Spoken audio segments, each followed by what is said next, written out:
I really love wild salmon, but I worry about them a lot. I think we all should. There's been such growing evidence lately of harmful diseases in farmed Atlantic salmon on our coast that today my friend Steve and I decided to go investigate the effluent pipe of a farmed salmon processing plant near our home.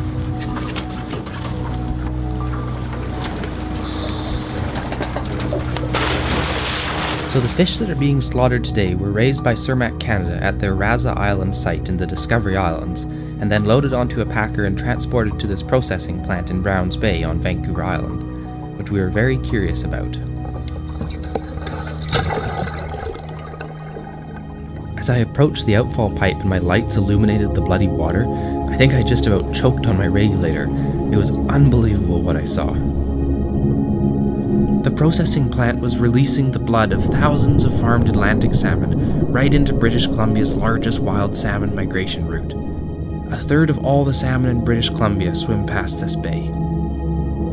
Norway, where this industry came from, demands extensive disinfection of blood water because they've associated disease outbreaks with the release of infectious waste from these processing plants. Go figure. But in beautiful British Columbia, we're just dumping it in the channel, but it's out of sight, so no one knows.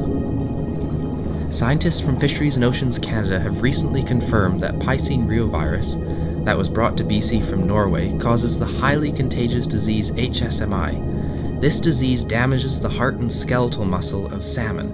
80% of Atlantic salmon on British Columbia's coast have Piscine reovirus. Are we crazy? We all know blood carries viruses. This is an infectious disease. And yet we're mixing it with these.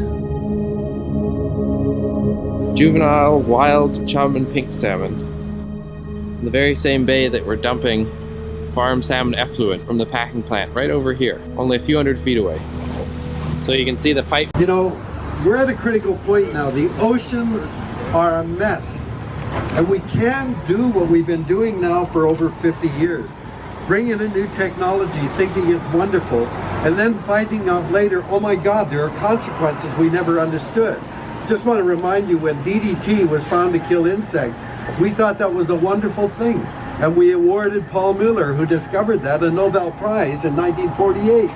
Then we discover, oh my God, the eagles are disappearing. And we discover something we didn't even know about called biomagnification. Over and over again. Remember CFCs and how we used to use CFCs? Then they found out, my God, it has an effect on the ozone layer. I didn't even know there was an ozone layer up there to affect back then. So we keep thinking we're so clever without acknowledging how ignorant we are. When fish farms, open net pens came into BC waters, I and people like Jim Fulton, who was an MP for Skeena, we said, this is crazy. If you're going to farm fish, grow them on land. Don't use the oceans as a sewer. Now,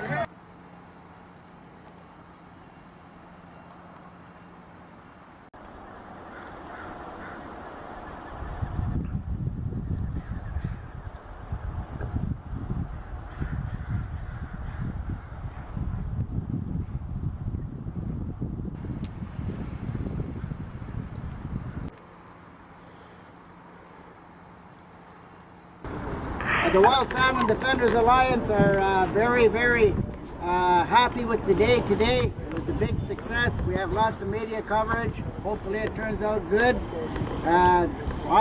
We want to honor Martin Sheen and the beautiful Sea Shepherd crew, Alexander Morton, Willie Moon, OCM, Yahyukasai.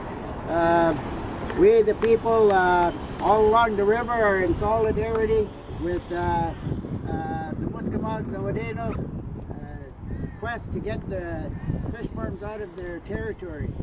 And once that happens, the rest of the fish farms are going to fall like a house of cards. So our hope is with Musqueam Zawadinuk, and we are in full solidarity with you.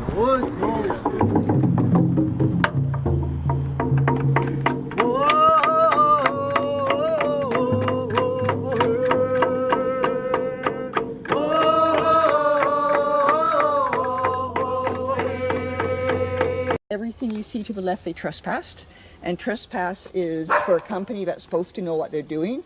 I can take them to civil court over, and I can sue them for a lot of money. But they've done everything to delay it because you can only sue for 2 years. So they've delayed. But my property goes up to the gravel pit.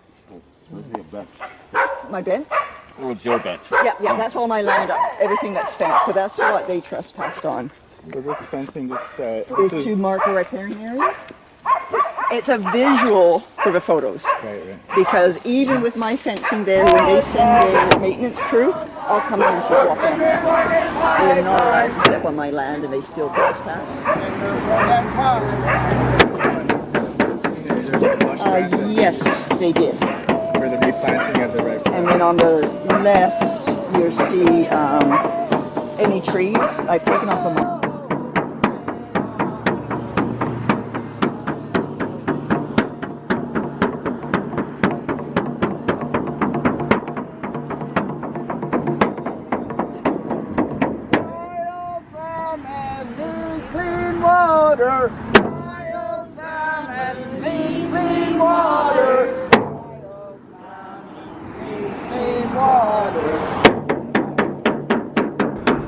The Wild Salmon Defenders Alliance are very, very happy with the day today.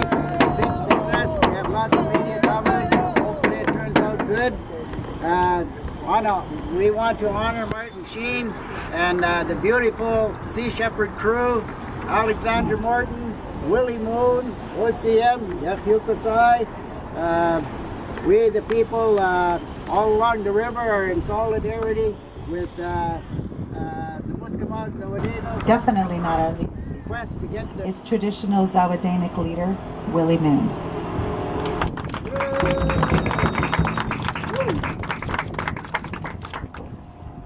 Before I say anything, I would like to recognize Musqueam, Tsleil-Waututh, for allowing us to be on their traditional land here. And I'm very honored to be here today to speak to this voyage. I was a part of it last year when they came into our territory. And I was quite happy to hear they were coming back in again this year. And I know for the past 30 years, our nations have never signed any agreement with the fish farming industry or the governments to say they could come into our territory. For 30 years we have said no to the industry, and 30 years it has fallen on deaf ears.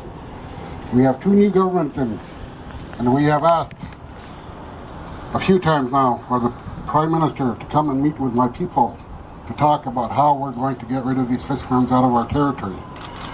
And now that we have a new provincial government, I'm calling on John Horgan and his group to come to my community and to meet with our people and talk and plan on how these fish farms are going to be removed out of our territory.